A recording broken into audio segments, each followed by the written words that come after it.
ನಮಸ್ಕಾರ ಎಲ್ಲರಿಗೂ ಚಕ್ರವರ್ತಿ ಯೂಟ್ಯೂಬ್ ಚಾನಲ್ಗೆ ಸ್ವಾಗತ ಮತ್ತು ಸುಸ್ವಾಗತ. T C E T pass ಆಗ್ತಾ ಇಲ್ಲ. ಅದಕ್ಕೆ ಕಾರಣ ಏನು? ಸರ್ಕಾರಿ ಶಾಲೆಯಲ್ಲಿ ಅತಿಥಿ ಶಿಕ್ಷಕರಾಗಿ ಕೆಲಸ ಮಾಡ್ತಕ್ಕಂಥ ಶಿಕ್ಷಕರ ಪರಿಸ್ಥಿತಿ ಏನಾಗಲ್ಲ.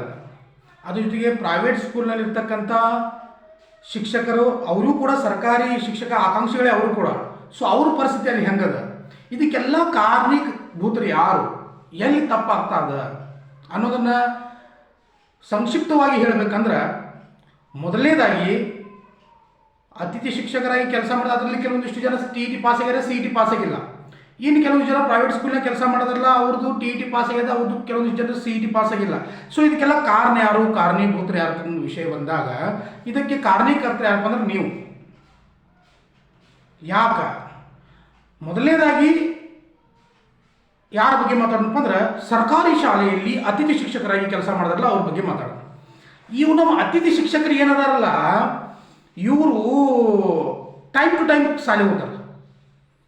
10 ಗಂಟೆಗೆ ಶಾಲೆ ಇದ್ರೆ 9 ಗಂಟೆಗೆ ಬಸ್ಸಿಗೆ ಹೋಗ್ತಾರೆ. ಇವರು 9:30 ಹೋಗಿ ಕುಂತಾರಲ್ಲಿ. 9:30 ಕೂತಿರಪ್ಪ ಅಂದ್ರೆ ಎಲ್ಲರೂ ಬಂದು ಇವ್ರಿಗೆ ನಮಸ್ಕಾರ ಮಾಡಬೇಕು.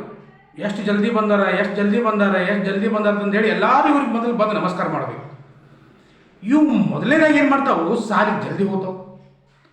ಶಾಲ್ಯಾಗ ಮೊದಲೇ ಮತ್ತು 6-7 ಪೀರಿಯಡ್ ಅಂತೂ ಇರತ್ತಾವ, ಅದನ್ನೂ ಮುಗಿಸ್ಕೊಳ್ಳೋದು. ಅಕಸ್ಮಾತ್ ಇವತ್ತು ಯಾರೋ ಒಬ್ಬರು ಟೀಚರ್ ಬಂದಿಲ್ಲ ಅಂದ್ರೂ ಅವ್ರದ್ದು ಹೋಗಿ ಕ್ಲಾಸ್ ತೊಗೋತಾ ಇದ್ರು. ಯಾಕೆ ತೊಗೋತಾರಂದ್ರೆ ಇವ್ರು ನಾ ಭಾರಿ ಅನ್ಸ್ಕೊಳಕ್ಕೆ ಮಾಡ್ತಾರೆ. ನಾನು ಭಾರಿ ಟೀಚರ್ ಭಾಳ ಪ್ರಾಂಪ್ಟಾಗಿ ಕೆಲಸ ಮಾಡ್ತಾರೆ, ಸರ್ ಭಾಳ ಪ್ರಾಂಪ್ಟಾಗಿ ಕೆಲಸ ಮಾಡ್ತಾರೆ, ಭಾಳ ಹೆಲ್ಪ್ಫುಲ್ ಅದಾರ ಇವ್ರು, ಭಾಳ ಒಳ್ಳೆಯವರು ಅನ್ಸ್ಕೊಳಕ್ಕೆ ಏನಪ್ಪ ಅಂದ್ರೆ ಇವು ಎಲ್ಲ ಕೆಲಸ ಮಾಡ್ಬೋದು. ಆದರೆ ಇವ್ರಿಗೆ ಪಗಾರ ಸಿಗೋದೇನಪ್ಪ ಅಂದ್ರೆ 10,000 ರೂಪಾಯಿ. ಆಮೇಲೆ ಈ ಸರ್ಕಾರಿ ಶಾಲೆಯಲ್ಲಿ ಏನಾಗಿಬಿಟ್ಟಿದಪ್ಪ ಅಂದ್ರೆ ಎಲ್ಲ ಕೆಲಸವನ್ನು ಅತಿಥಿ ಶಿಕ್ಷಕರ ಮೇಲೆ ಹಾಕಿಬಿಡ್ತಾರೆ. ಯಾಕೆ ಹಾಕ್ತಾರ? ಕಾರಣ ಏನು? ಪಾಪಲ್ಲಿ ಹೆಡ್ ಮಾಸ್ಟರ್ ಅಂತ ಇರ್ತಾರೆ.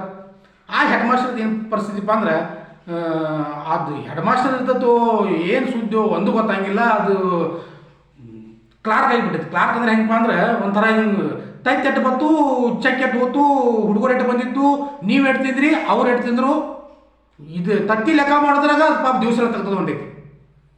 ಇನ್ನು ಕೆಲವೊಂದಿಷ್ಟು ಜನ ಅದ್ರೊಳಗೆ ಪ್ರಾಂಪ್ಟಾಗಿ ಸರ್ಕಾರಿ ಶಿಕ್ಷಕರು ಪ್ರಾಂಪ್ಟಾಗಿ ಕೆಲಸ ಮಾಡೋರು ಇರ್ತಾರೆ. ಇನ್ನು ಕೆಲವೊಂದಿಷ್ಟು ಜನ ಇರ್ತಾರೆ, ಅವ್ರನ್ನೂ ಏನು ಮಾಡಿಬಿಟ್ಟಿದಾರಪ್ಪ ಅಂದ್ರೆ, ಆ ಹುಡುಗರ ಮಾಹಿತಿ ಅದ್ರೊಳಗೆ ತುಂಬ್ರಿ, ಈ ಹುಡುಗರ ಮಾಹಿತಿ ಇದ್ರೊಳಗೆ ತುಂಬ್ರಿ, ಅದನ್ನು ಅಲ್ಲಿ ಕೊಡ್ರಿ, ಅದರಿಂದ ಇದನ್ನು ತೊಗೊಂಡು ಬರ್ರಿ, ಮಾಹಿತಿ ಕೊಡೋತನ ಉತ್ತರ ಇಟ್ಕೊಂಡ್ಬಿಟ್ಟಿದ್ದಾರೆ. ಇನ್ನು ಕೆಲವೊಂದಿಷ್ಟು ಅದ್ರೊಳಗೆ ಮತ್ತಿನ್ನು ಸರ್ಕಾರಿ ಶಿಕ್ಷಕರು ಇರ್ತಾರಲ್ಲ, ಅವ್ರು ಏನಪ್ಪ ಅಂದ್ರೆ ಬೆಲ್ಲ ಮತ್ತು ಬಿಲ್ಲ ಇವಕ್ಕೆ ಕಾಯ್ದಿರ್ತಾವೆ ತಿಂಗಳಾಗುತ್ತಾನೆ. ಇನ್ನು ಉಳಿದು ಯಾವ ಇನ್ನು ನಮ್ಮ ಅತಿಥಿ ಶಿಕ್ಷಕರು ಉಳಿದ್ರು.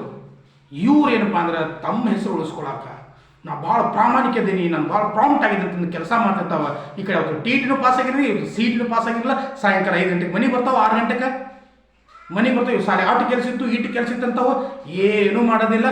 ಇವ್ರಿಗೆ ಒಂದೇ ಸಿಗ್ತದೆ ಸರ್ಕಾರಿ ಸಂಬಳ ಅಂತ ಮೊದಲೇ ಸಿಗೋದಿಲ್ಲ. ಇವ್ರಿಗೆ ಸಿಗೋದು ಒಂದಲ್ಲ, ಬೆಳಿಗ್ಗೆ ಆದ ಕೂಡಲೇ ಟೀಚರ್ ನಮಸ್ಕಾರ ರೀ, ಸರ್ ನಮಸ್ಕಾರ ರೀ, ಇದು ಒಂದು ನಮಸ್ಕಾರ ಬಿಟ್ಟರೆ ಇವ್ರಿಗೆ ಮತ್ತೆ ಏನು ಸಿಗಂಗಿಲ್ಲ ಬೇರೆ. ಸೊ ತಪ್ಪು ನಮ್ಮಲ್ಲೇ ಇಟ್ಕೊಂಡು ಇನ್ನೊಬ್ಬರನ್ನ ದುಸ್ತಕ್ಕೆ ಹೋಗ್ಬಾರ್ದು.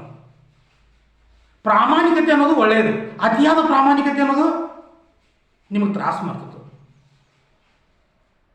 ಸರ್ ಏನು ಮಾಡೋದು ಬಿಡ್ರಿ, ನಮ್ಮ ಪರಿಸ್ಥಿತಿ ಹಂಗೈತಿ, ನಾವು ಹೋಗಿ ದುಡಿಲೇಬೇಕು ಮಾಡಬೇಕು.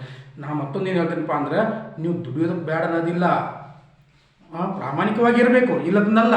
ಆದ್ರೆ ನಾನು ಹೇಳೋದು ಮಾತೇನಪ್ಪ ಅಂದ್ರೆ, ನೀವು ಸ್ಕೂಲಿಗೆ ಹೋಗಿ ಬಂದ ನಂತರ ಕೂಡ ಮನ್ಯಾಗ ನಿಮಗೆ ಓದೋದಕ್ಕೆ ಆಗ್ತಂದ್ರೆ ನಿಮ್ಗೆ ಸ್ಕೂಲ್ ಹೋಗೋದಕ್ಕೆ ಏನೂ ಪ್ರಾಬ್ಲಮ್ ಇಲ್ಲ, ನೀವು ಆರಾಮಾಗಿ ಸ್ಕೂಲಿಗೆ ಹೋಗ್ಬೋದು. ನೀವು ಸ್ಕೂಲಿಗೆ ಹೋಗಿ ಬಂದ ನಂತರ ನಮಗೆ ಓದಕ್ಕೆ ಆಗೋದಿಲ್ಲ ಅನ್ನೋರು ಏನದಿರಲ್ಲ, ಅದು ತಮ್ಮ ವಿಚಾರ ತಮ್ಮ ಬಿಟ್ಟಿರ್ತದೆ. ಸೊ ನಮ್ಮ ಅತಿಥಿ ಶಿಕ್ಷಕರು ಈ ರೀತಿಯಾಗಿ ಸರ್ಕಾರಿ ಶಾಲೆಯಲ್ಲಿ ತಮ್ಮ ಒಂದು ಏನಂತಾರಲ್ಲ ಅದು ಹೆಸರು ಉಳಿಸ್ಕೊಳಕ್ಕೆ, ಆಮೇಲೆ ಪ್ರಾಂಪ್ಟಾಗಿ ಕೆಲಸ ಮಾಡ್ತಾವೆ, ಒಂದು ಪ್ರಾಮಾಣಿಕ ವ್ಯಕ್ತಿ ಥರ ಇರೋದಕ್ಕೆ ಪ್ರಯತ್ನ ಇವು ಮಾಡ್ತಾವೆ. ಒಂದು ಮಾತನ್ನು ಅತಿಥಿ ಶಿಕ್ಷಕರು ನೆನ್ಪಿಟ್ಕೊಳ್ರಿ, ನಿಮ್ಮ ಜಾಗದಾಗ ಯಾರಾದರೂ ಸರ್ಕಾರಿ ನೌಕರರು ಟ್ರಾನ್ಸ್ಫರ್ ಆಗಿ ಬಂದ್ರಪ್ಪ ಅಂದ್ರೆ ನೀವೆಷ್ಟೇ ಪ್ರಾಮಾಣಿಕವಾಗಿರ್ರಿ, ನಿಮ್ಮನ್ನು 1 ಸೆಕೆಂಡಲ್ಲಿ ಅಲ್ಲಿಂದ ಏನು ಮಾಡ್ತಾರಪ್ಪ ಅಂದರೆ ನಿಮ್ಮನ್ನು ಸನ್ಮಾನ ಕೂಡ ಮಾಡೋಂಗಿಲ್ಲ, ನಿಮ್ಮನ್ನು ಒಂದು ಮಾಲಿನ್ಯ ಹಾಕಂಗಿಲ್ಲ ತಂದು ಮನೆ ಕಳಿಸ್ತಾರೆ. ಸೊ ಹಾಗಾದರೆ T E T C E T pass ಆಗೋದಕ್ಕೆ ಕಾರಣ ಯಾರು? ಹೌದಲ್ಲ. ಇನ್ನು ಸರ್ಕಾರಿ ಶಾಲೆಯಲ್ಲಿ ಬಿಟ್ಟು ಖಾಸಗಿ ಶಾಲೆ ಕಡೆ ಹೋದಾಗ, ಪ್ರೈವೇಟ್ ಸ್ಕೂಲ್ನಾಗ ಹೋದಾಗ ಅಲ್ಲಿ ಟೀಚರ್ಸ್ ಸರ್ಕಾರಿ ಶಾಲೆ ಚಲೋ, ಇವ್ರಂತೂ ಬೇಡ. ಇವ್ರು ಹೆಂಗಪ್ಪ ಅಂದ್ರೆ ಟೀಚರ್ ಅಂದ್ರೆ ಒಂಥರ ಹೆಂಗಂದ್ರೆ ಕೈ ತಗೊಳ್ಳೋದು, ನಮ್ಮ ಕೈ ತಗೊಳ್ಳೋದು. ಅಲ್ಲಿ ಇವ್ರನ್ನ ಏನು ಮಾಡಿಬಿಟ್ಟಿದಾರೆ ಅಂದ್ರೆ ಅವ್ರ ಆ ಲಿಂಬಿಕಾಯಿ ಮತ್ತು ಏನು ಮಾಡ್ತಾರಲ್ಲ, ಏನು ಮೂಢನಂಬಿಕೆ ಕೇಳ್ತೇವಲ್ಲ, ಹಂಗೆ ಮಾಡಿಬಿಟ್ಟಿದಾರೆ ಅವರು. ಅವು ಟಿ ಎಲ್ಲ ಅವ್ರ ಕೈಯಾಗ 15 ಪೇಪರ್ ಕೊಟ್ಟರು ಪಾಸ್ ಆಗಿಲ್ಲ ಅವು. ಆಟ ಅವ್ರದ್ದು ಒಂಥರ ಹಾಕಿ ಅವ್ರು ಟೋಟಲ್ ಅವೆಲ್ಲ. ಅವ್ರಿಗೆ ಬರೀ ಮೇಕಪ್ ಮಾಡ್ಕೊಳ್ಳೋದ, ಚೆನ್ನಾಗಿ ಸೀರೆ ಇಟ್ಕೊಳ್ಳೋದ, ಲಿಪ್ಟಿಗೆ ಹಚ್ಕೊಳ್ಳೋದ, ಟಿಪ್ ಟಾಪ್ನಾಗ ಟಕ್ ಟಕ್ ಟಕ್ ಟಕ್ ಮಾಡ್ಕೊತ ಹೋಗೋದು, ಮತ್ತು ಸಾಯಂಕಾಲ ಟಕ್ ಟಕ್ ಟಕ್ ಟಕ್ ಬರೋದು. ಗಂದಿಲ್ಲ, ಗಾಡಿ ಇಲ್ಲ, ಏನೂ ಇಲ್ಲ. ಹಗಲೆಲ್ಲ ಕತ್ತಿ ದುಡಿತಾವೆ. ತಿಂಗಳಿನಾಗ 2 ಸಲ ಪೇರೆಂಟ್ಸ್ ಮೀಟಿಂಗ, ಒಂದೊಂದು ಕ್ಲಾಸ್ನಾಗ 150 200 ಹುಡುಗರು ಇರ್ತಾವೆ. ಆ ಮನ್ಯಾಗಿನ ಶಾಲೆಗಿನ ಪೇಪರ್ ತೊಗೊಂಡು ಮನ್ಯಾಗ ಬಂದು ಚೆಕ್ ಕೊಡ್ಕೊಳ್ತಾವೆ. ಮನ್ಯಾಗಿನವ್ರು ಎಲ್ಲ ತಲೆ ಕೆಡಿಸ್ತಾವೆ. ಈ ಕಡೆ ತಾವು ಉದ್ಧಾರ ಆಗಿಲ್ಲ, ಇವತ್ತು ಮನ್ಯಾಗಿನವ್ರಿಗೂ ನೆಮ್ಮದಿಯಾಗಿ ಬಿಡಾಕಿಲ್ಲ. ಮತ್ತು ಅವ್ರಿಗೆ ಪೇಮೆಂಟ್, ನಿಮ್ಗೆ ಸರ್ಕಾರಿ ಶಾಲೆಯವ್ರಿಗೆ ಮತ್ತು ಪೇಮೆಂಟ್ ಚಲೋ ಐತಿ.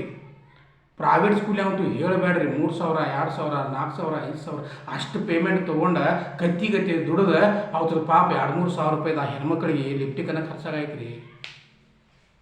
ಅವೇನು ಮಾಡ್ಬೇಕು? ತಪ್ಪು ಯಾರು? ತಪ್ಪು ನಮ್ಮದು. ಯಾಕಂದ್ರೆ ನಾವು ಏನು ಮಾಡಿಲ್ಲಪ್ಪ ಅಂದ್ರೆ ನೀಟಾಗಿ ಮನ್ಯಾಗ ಕುತ್ಕೊಂಡು ಓದಿಲ್ಲ. ಅವ್ವ ಅಪ್ಪ ನಮ್ಗೆ ಇಲ್ಲಿವರೆಗೂ ಸಣ್ಣಾಗಿರ್ತಾಗಿಂದ ಹೊಟ್ಟೆ ಹಾಕಿದಾರೆ, ನಮ್ಗೆ ಬೆಳೆಸಿ 2 ಅಪ್ಪತ್ತು ಊಟ ಹಾಕ್ತಾರಿಲ್ಲ. ಪ್ರಾಮಾಣಿಕವಾಗಿ ಮನ್ಯಾಗ ಕೂತು ಓದ್ರಲ್ಲ ಅದನ್ನ. ಇಲ್ಲರಿ ನಮ್ಮ ಪರಿಸ್ಥಿತಿ ಹಂಗಿಲ್ಲ, ನೀವು ಏನು ಬೇಕಾದ್ರೆ ಹೇಳುವಾರಕ್ಕೆ ನಮ್ಮ ಪರಿಸ್ಥಿತಿ ಹಂಗಿಲ್ಲ, ನಾವು ದುಡ್ದಾಗ ನಮ್ಗೆ ಹೊಟ್ಟೆ ತುಂಬ್ತದೆ. ದುಡ್ದಾಗ ಹೊಟ್ಟೆ ತುಂಬ್ತದೆ ಅಂದ್ರೆ ಬೆಳಗ್ಗೆ 10ರಿಂದ ಹಿಡ್ಕೊಂಡು ಸಾಯಂಕಾಲ 5 ತನಕ ಓದ್ರಿ, ಮನ್ಯಾಗ ಒಂದು ಕೆಲಸ ಮಾಡ್ಕೊಡ್ರಿ, ಬೆಳಿಗ್ಗೆ 4 ಗಂಟೆಗೆ ಕೇಳ್ರಿ, ಚೆನ್ನಾಗಿ ಓದ್ರಿ. ಹಂಗೆ ಯಾರಾದರೂ ಓದಿ ಪ್ರಾಮಾಣಿಕವಾಗಿ ಸ್ಕೂಲಿಗೆ ಹೋಗಿ ಬಂದು ಪ್ರಾಮಾಣಿಕವಾಗಿ ಮನ್ಯಾಗ ಕೂತು ಓದಾರಿದ್ರೆ ಸ್ಕೂಲ್ಗೆ ಹೋಗಿ ಏನೂ ಅಭ್ಯಂತರ ಇಲ್ಲ. ಸುಮ್ಮನೆ ನನ್ನ ಟಿ ಪಾಸ್ ಆಗಿಲ್ಲ, ನನ್ನ CET ಆಗಿಲ್ಲ, ನಂದು 2 ಮಾರ್ಕ್ಸ್ದಾಗ ಹೋಯ್ತು, ನಾನು 3 ಮಾರ್ಕ್ಸ್ದಾಗ ಹೋಯ್ತು, ಖರಾಬ್ ಆಗಿತ್ತು ಇಲ್ಲಿ ನಂದು ಕೇಳಿ ಎಲ್ಲರದು. ನೀವು ತಪ್ಪು ನಿಮ್ಮ ಕಡೆ ಇಟ್ಕೊಂಡ ಅದೇನಂತಾರಲ್ಲ, ಬ್ಯಾಡ್ರ ಸುಮ್ಮನೆ ಹೇಳಬಾರ್ದು ಅದನ್ನೆಲ್ಲ. ಮತ್ತೆ ನಿಮ್ಗೆ ಅನಿಸಿದ್ದು ಒಂದು ಟೈಮ್ನಾಗ ಬಸ್ ಸ್ಟ್ಯಾಂಡ್ನಾಗ ಕೂತಾಗ ಈ D.Ed ಮತ್ತು B.Ed ಯಾಕರೆ ಮಾಡಿ ಮಾರಾಯ, ನನ್ನ ತಲೆಗೆ ಹಾಪಾಗಿ ಹೋಗೈತಿ. ಎಷ್ಟು ಕೆಲಸ ಮಾಡೋದು ಅಲ್ಲಿ ಅನ್ಕೋತ ಬರ್ತಾವೆ. ಮತ್ತು ಬೆಳಿಗ್ಗೆ ಎದ್ದು ಕೂಡಲೇ ಮೂತಿ ಹಲ್ಲಿ ತಗೋತಾವು, ಹಲ್ಲು ತಿಕ್ಕೋತಾವು, ಜಳಕ ಮಾಡ್ತಾವು, ಒಂದು ಗೊತ್ತಿಲ್ಲ. ಹಂಗೆ ಅದು ಓಡಾಕ ಅಲ್ಲ ಸಾರಿ. ಗಂಡು ಮಕ್ಕಳೊಂದು ಹೇಳಬೇಡ್ರಿ ನೀವು. ಹೈರಾಣ ಹೋಗಿಬಿಡ್ತೀರಿ ಜೀವನ ಎಲ್ಲ. ಪಾಪ ಲಾಕ್ಡೌನ್ ಟೈಮ್ನಾಗ ಪಾಪ ಮಾಸ್ತರ ಗೆಸ್ಟ್ ಟೀಚರ್ ಚಪ್ಪಲ್ ಮಾರ್ಕೊತ ಬಂದ್ರಿ, ಕಣ್ಣಾಗ ನೀರು ಬಂತು ಅಕ್ಷರಶಃ. ಕೇಳ್ಬೇಕಂದ್ರೆ ಒಂದು ಅತಿಥಿ ಶಿಕ್ಷಕರಿಗೆ ಸಂಬಳ ಜಾಸ್ತಿ ಮಾಡ್ರಿ. ಪಾಪ ದುಡ್ಕೋತ್ರಿ ಹೋಗ್ತಾವೆ, ಹೊಟ್ಟೆ ತುಂಬಿಸೋದು ಹೋಗ್ತಾವೆ. ಇಲ್ಲ ಸರ್ಕಾರಿ ವೇಕೆನ್ಸಿ ಹಿಂಗೆ ತೆಗಿರಲ್ಲ, ಎಲ್ಲರೂ ಅಪಾಯಿಂಟ್ಮೆಂಟ್ ಆಗಿಬಿಡ್ಬೇಕು. ಅದನ್ನೇ ಮಾಡ್ರಿ. ಅದು ಇಲ್ಲ, ಇದು ಇಲ್ಲ, ಎಲ್ಲ ಇಲ್ಲ. ಪಾಪ ನಮ್ಮ ಅತಿಥಿ ಶಿಕ್ಷಕರೆಲ್ಲ ಏನು ಮಾಡಬೇಕು? ತಪ್ಪು ಯಾರ್ದು ಇಲ್ಲಿದೆ, ತಪ್ಪು ನಮ್ದು. ಯಾಕಂದ್ರೆ ನಾವೇನು ಮಾಡ್ತೀವಿ, ಪ್ರಾಮಾಣಿಕವಾಗಿ ಇರೋದಕ್ಕೆ ಹೋಗ್ತೀವಿ. ಸೊ ಅದನ್ನು ಜನ ಏನು ಮಾಡಿಸ್ಕೊತಾರಪ್ಪ ಅಂದ್ರೆ ನಿಮ್ಮನ್ನು ಉಪಯೋಗ ಮಾಡ್ಕೊಂಡು ಆಮೇಲೆ ಬಿಟ್ಬಿಡ್ತಾರೆ. ಅದ್ರ ಜೊತೆಗೆ ನೀವು ಪ್ರಾಮಾಣಿಕತೆ ತೋರ್ಸಕ್ಕೆ ಹೋಗಿ ನಿಮ್ಮ ತನ ಮರಿತೀರಿ. ನೀವು ಏನು ಮಾಡಬೇಕು ಅನ್ನೋದು ಮರಿತೀರಿ. ನಾನು TT ಪಾಸ್ ಆಗಬೇಕು, CET ಪಾಸ್ ಆಗಬೇಕು, ನಾನು ಒಂದು ಗೌರ್ಮೆಂಟ್ ಜಾಬ್ ಆಗಬೇಕು ಅನ್ನೋದನ್ನು ಮರಿತೀರಿ. ಲಕ್ಷ ಗಂಟಲೆ ಪೇಮೆಂಟ್ ತೊಗೊಳೋರ ಬೆಲ್ಲ ಮತ್ತು ಬಿಲ್ಲದ ವಿಚಾರ ಮಾಡ್ತಿರ್ತಾರೆ. 10,000 ಪೇಮೆಂಟ್ ತೊಗೊಳೋರ ಇಡೀ ಸಾಲಿದ ವಿಚಾರ ಮಾಡ್ತಿರ್ತಾವೆ. ಸಾಲಿ ಬಿಟ್ಟರೆ ಮನೇದು ವಿಚಾರ ಮಾಡ್ತಾವೆ, ಮನ್ಯಾಗ ಮಕ್ಕಳ ಗಂಡ ಯುದ್ಧದ ವಿಚಾರ ಮಾಡೋಕೆ ಇರ್ತಾವೆ. ಹಿಂಗಾಗಿ ಎಲ್ಲ ಪಾಪ ಏನು ಹೇಳಿದ್ರಿ. ಈ ವಿಡಿಯೋ ನಿಮ್ಗೆ ಇಷ್ಟ ಆದರೆ ಲೈಕ್ ಮಾಡಿರಿ, ಸಬ್ಸ್ಕ್ರೈಬ್ ಮಾಡಿರಿ, ಶೇರ್ ಮಾಡಿರಿ, ಕಮೆಂಟ್ ಮಾಡೋದು ಮಾತ್ರ ಮರಿಬೇಡ್ರಿ. ಮುಂದಿನ ವಿಡಿಯೋಗಾಗಿ ಮತ್ತೆ ಬರ್ತೀನಿ. ನಮಸ್ಕಾರ.